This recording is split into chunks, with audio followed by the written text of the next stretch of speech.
கிறிஸ்துவுக்குள் மிகவும் பிரியமான தெய்வ பிள்ளைகளே, பரலோகமான நிகழ்ச்சியின் மூலம் உங்களை சந்திப்பதில் என் இருதயம் கர்த்தருக்குள் மிகுந்த மகிழ்ச்சி அடைகிறது. இன்றைய பரலோகமன்னா விசுவாசம் என்னும் கேடகத்தை பிடித்துக்கொள். உங்கள் ஒவ்வொருவரையும் பார்த்து தேவனாகிய கர்த்தர் ஒரு வாக்கு தத்துவத்தை, ஒரு மாபெரும் வார்த்தையை உங்களுக்கு சொல்வார்னா, என் அன்பு மகனே, என் அன்பு மகளே, விசுவாசம் என்னும் கேடகத்தை பிடித்துக்கொள். இது உங்கள் ஒவ்வொருடைய இருதயத்துக்குள்ளும் துணிக்கிற கர்த்தருடைய வார்த்தை. எபேசியர் 6வது அதிகாரம் முழுவதும் நீங்கள் வாசித்து பாருங்க. பிசாசின் தந்திரங்களோடு எதிர்த்து நிற்க திராணி, மாம்சத்தோடு இரத்தத்தோடு மாத்திரமல்ல, துரைதனங்களோடும் அதிகாரங்களோடும் பிரபஞ்சத்தின் அந்தகார லோகாதிபதிகளோடும் போராட்டம் உண்டு. அவைகளை எல்லாம் எதிர்த்து நிற்கணும்னா எபேசியர் 6:16 பொல்லாங்கனையும் அக்னி அஸ்திரங்கள்லாம் அவிழ்த்துப்படத்தக்கதாக எல்லாவற்றுக்கும் மேலா விசுவாசம் என்னும் கேடகத்தை பிடித்தவர்களை நில்லுங்கள். எல்லாவற்றுக்கும் மேலா விசுவாசம்தான் முக்கியம். விசுவாசிக்கிற உங்களை எந்த சத்துருவோ, எந்த பிசாசோ, எந்த பிசாசின் தந்திரமோ ஒன்றும் செய்ய முடியாது. அன்பான தெய்வ பிள்ளைகளே, இன்றைக்கு நம்மளுடைய விசுவாசம் சில நேரத்தில் காணாமல் போய்விடுகிறது. கர்த்தர் என் கூட தான் இருக்கிறார் என்கிற விசுவாசம் இல்லாமல் போயிடுது. அதனால தான் பிசாசு ஈஸியாக நம்மளை ஜெயிச்சிடறான். வேதம் சொல்லுகிறது, வாஸ்து பாருங்க, மார்க் 4வது அதிகாரம் 40வது வசனத்தை வாஸ்து பார்த்தா, கடல் பொங்குகிறது, காற்று வீசுகிறது.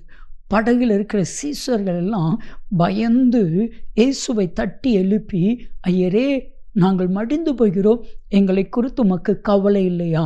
அப்படின்னா என்ன அர்த்தம்னா, நாங்கள் செத்துட்டு இருக்கிறோம் ஆண்டவரை, நீங்கள் கவலை இல்லாமல் தூங்கிக்கிட்டு இருக்கீங்களே. இயேசு அவர்களுடைய விசுவாசத்தை சோதித்து பார்த்தா. அவர்கள் எப்படி விசுவாசிக்கிறாங்க? அந்த காற்று வீசும் பொழுது, என் அன்பு தெய்வ பிள்ளைகளே, நம்ம வாழ்க்கையில் பிரச்சனைகள் வரும் பொழுது தான் நம்முடைய விசுவாசத்தினுடைய அளவு எப்படி இருக்குது, நம்முடைய விசுவாசத்தினுடைய ஸ்ட்ரென்த்தை நம்ம புரிந்து கொள்ள முடியும். ஏன்னா எல்லாத்தை காட்டிலும் விலையேற பெற்ற உங்கள் விசுவாசம் சோதிக்கப்பட்டு என்று வேதம் சொல்லுகிறது. இங்கே கர்த்தர் விசுவாசத்தை சோதித்து பார்க்கிறான். ஆனால் சீசர்களிடத்தில் விசுவாசம் இல்லாதபடியினால ஆண்டவர் எழும்பி சொல்லுகிறான், ஏன் இப்படி பயப்பட்டீர்கள்? ஏன் உங்களுக்குள் விசுவாசம் இல்லாமல் போயிற்று? இந்த உலகத்தை ஜெயிக்கணும்னா, பிசாசை ஜெயிக்கணும்னா ஒன்று நமக்கு தேவை. எல்லாவற்றுக்கும் மேலா விசுவாசம் என்னும் கேடகம் நமக்கு வேணும். விசுவாசிக்கிற மனுஷன் பதறான். விசுவாசத்தினால் வராத பாவமே நீ விசுவாசித்தாள். யோவான் 11:40 தேவனுடைய மகிமையை காண்பா. அப்போ இன்னைக்கு உங்கள் வாழ்க்கையில் கர்த்தர் எதிர்பார்க்கிற ஒரு உன்னதமான காரியம் விசுவாசம். புதிய ஏற்பாடு முழுவதையும் நீங்கள் வாசித்து பாருங்க, விசுவாசம்தான்.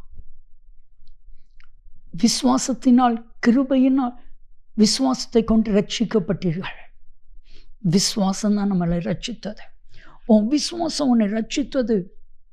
நீங்கள் விசுவாசிங்க. ஒரு நாள் இயேசு கப்பர்நகூமில் இருக்கிறார் என்று கேள்விப்பட்டு 4 பேர் ஒரு திமிர்வாதக்காரனை ஓடெல்லாம் பிரித்து, கூரையெல்லாம் பிரித்து இறக்குறாங்க. இயேசு அந்த 4 பேருடைய விசுவாசத்தை பார்க்கிறார்.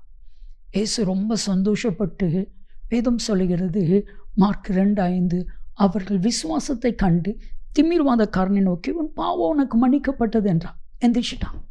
காரணம் என்ன? அந்த 4 பேருடைய விசுவாசம். நீங்கள் விசுவாசிங்க, கர்த்தர் பெரிய காரியத்தை செய்வான். நான் சொல்லட்டுமா? பிசாசு உங்களை தொடவே முடியாது. ஜெபிக்கலாமா? அன்பின் தகப்பனே, ஓமை துதிக்கிறோம், ஸ்தோத்திரிக்கிறோம் ஆண்டவரே. எல்லாவற்றுக்கும் மேலாய் விசுவாசம் என்னும் கேடகம் இவர்களுக்கு கொடுங்க. இயேசு கிறிஸ்துவின் நாமத்தில் ஜெபிக்கிறோம் ஜீவனுள்ள பிதாவே, ஆமென், ஆமென். நன்மையும் கிருபையும் ஆசீர்வாதங்களும் நிச்சயமாய் உங்களை தொடரும்.